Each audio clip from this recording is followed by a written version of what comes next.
Ladies and gentlemen, welcome back to the channel. Keith here from Commander Hoop Celtic. This is your first time coming across the channel. Press that subscribe button below. We are 50 away from 9k, so if you can help the channel out and booster it, it would mean a lot to me. Even a thumbs up on the video or a comment below for your predictions for the game. So let's kick it off. Hearts at Tynecastle tonight. Quarter 8 kick-off on Sky Sports. Are we all nervous? I'm definitely nervous about this game. 2 games to go before the Glasgow derby. No room for error. If you want to win this league, you got to beat the tough teams away, and Hearts is one of them.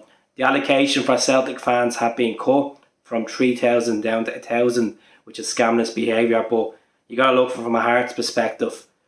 If their allocation's cut, they have to do the same to us as well.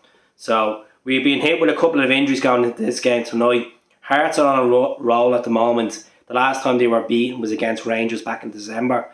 And then the previous fixture like that, they got beaten as well by Celtic. So 2 defeats in 7. My starting lineup for tonight is Joe Hart in goal.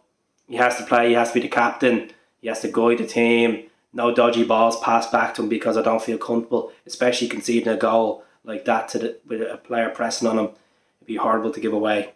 So right back has to be Joseph Jovanovic. Jovanovic has to play. I think this is going to be a massive game for him tonight. I just have a feeling he's going to come up with an assist. Left back, Greg Taylor. My heart says Liam Scales, but I think Andrew will go with Greg Taylor because he's had to give him a new contract. He has experience in the league as well, playing against Hearts. So Greg Taylor in there. Carter Vickers and Starfelt. Carter Vickers, I've said it all week, I think he's going to score against Hearts tonight. There's something in the wind about this. Going back to Edinburgh, he done it against Hibs in October. I just think it's going to be against Hearts tonight.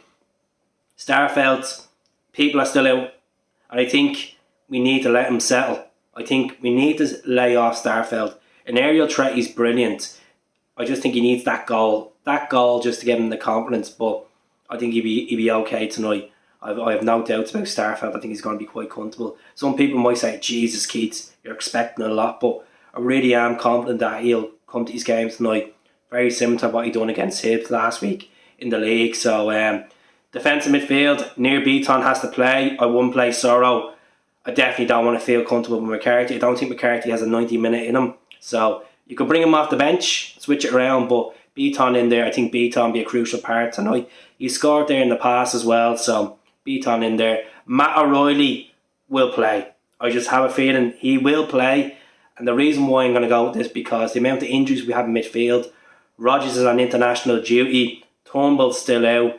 Callum is out, so he has to put him in there with Hatate. Hatate has to play tonight, get him used to the hard game against this Edinburgh team, and hopefully that will be the midfield. If it's McCarthy, Beaton and O'Reilly, I don't mind that, but McCarthy won't last 90 minutes as I said. I don't think he suits Ange's ball, and that's my honest opinion. Right wing would have to be Liel Abada. He trained alright yesterday, he looked sharp as hell. Picked up an injury against Alloa at the weekend, but he's coming off with a bit of confidence with that cracking goal. He hit with his left peg, so him on the right, Jota on the left, and then Gigi up front, Giakoumakis. He has a goal. He fields off goals as strikers do.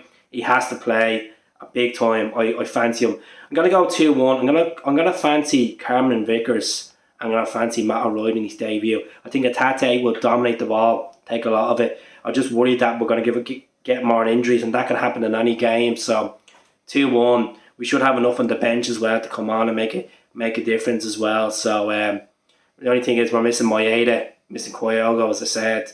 Tom Rodgers on international duty.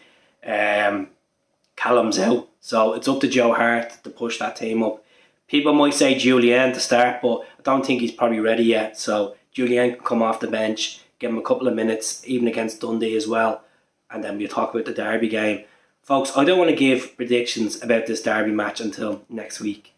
We have 2 games to go, and people are asking me about predictions about the Rangers game. Get a hold of yourselves. Seriously, get a hold of yourselves. So Adam Montgomery, Kilmarnock, it looks like the deal is done there. He's going to go on loan to the championship team until the end of the season. He's 19 years of age. He's after playing 18 times this season for the first team. Europa League games in there, Champions League qualifying games, League Cup games and the league, and I've been impressed with him. I think a loan move will nurture the player, get him better, As I said before, the last time we sent someone to Kilmarnock on loan was Christopher Royer, and it paid off for us, and we made over 12.7 million reportedly at the time. Then it was up to 17 and add-ons. So let's see what happens with Montgomery. I think it's a good bit of business for Kilmarnock as well, the push for the promotion as well. So happy birthday to former manager Brendan Rodgers. I'm going to get slated for this, but he's 49 today. I hope he has a great day. He's a man that broke our hearts. He's considered as a snake to some fans. Some fans will never forgive him for walking out of the club in February. But it's a thing where you look at as a bigger picture. This 7 trophies, 69 games unbeaten, 2 qualifications for Champions Leagues, and I don't feel he got backed in the 2 January windows he was there as well. Well, the 3 January windows he was there. So happy birthday to Brendan. And look, there's no point holding grudges, because grudges don't get you anywhere. We played some magnificent football under Brendan Rodgers' regime. He was not backed, and I think that when you go back to when he left after the Motherwell game, money talks in football. Regardless how much you love Celtic, if you're in a coach role like Brendan Rodgers' CV and someone comes in with 3 or 4 times the amount of money, the club are going to push you out as well. And if you don't feel like you're getting backed by the club, by the board, and want to take I feel he took the club as far as he could. He could have stayed on to the end of the season, and we should have done a treble, but it was a roller coaster. Then he came in. We beat Hearts, like we're going to beat them tonight. Hopefully, we beat Hibs in the cup. We went on to do the treble, and it was a roller coaster. But Lenny should never got the job, as we know. So happy birthday to Brendan. Let's just move on from the past, folks, because having that bitterness in your mouth, as much as it'll upset you, it won't get you anywhere in life. Move on.